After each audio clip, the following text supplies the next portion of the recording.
ट्रॅफिकमध्ये अडले।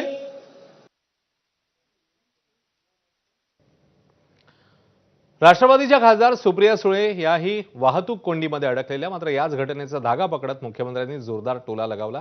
तुमच्या सरकारने थांबवलेले काम महायुती सरकारने पूर्ण केले। यापुढे सुप्रिया सुळेंना आता वाहतूक कोंडीत अडकावं लागणार नाही अशी ग्वाही मुख्यमंत्र्यांनी दिली।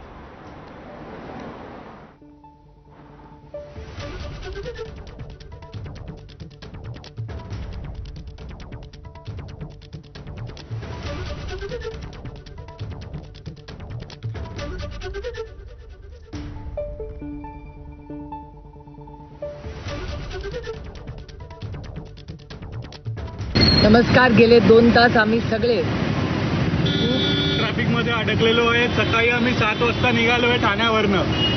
आता आमची गप्पा मारत मारत नवीन मैत्री झाली आहे शेजारी 2 तास बसून बसून। कारण आम्ही सगळे इकडे अडकलोय। तुम्ही बघता इकडे सगळे महाराष्ट्र अडकले। दिवस स्पेशल। जय महाराष्ट्र। कितना टाइम किती वेळ अडकलाय? 7 वाजता निघालो। तुम्ही पण 7 ला निघाला अंधेरीवरनं। थांबा एक मिनिट। आमच्या सुप्रियाताई देखील ट्रॅफिकमध्ये अडल्या होत्या। त्यामुळे त्यांनी देखील एक व्हिडिओ त्या ठिकाणून केला आणि त्यांचा संदेश देखील आमच्यापर्यंत पोहोचला। मी सुप्रियाताईंना सांगू इच्छितो की सुप्रियाताई, तुम्ही शेवटल्यांदा ट्रॅफिकमध्ये अडलात। आता कनेक्टिंग लिंक झालेली आहे।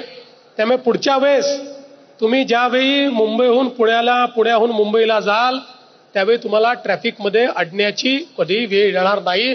अशा पद्धतीचं काम जे तुमच्या सरकारने थांबवलं होतं किंवा बंद केलं होतं ते आमच्या महायुतीच्या सरकारने या ठिकाणी करून दाखवलेलं आहे।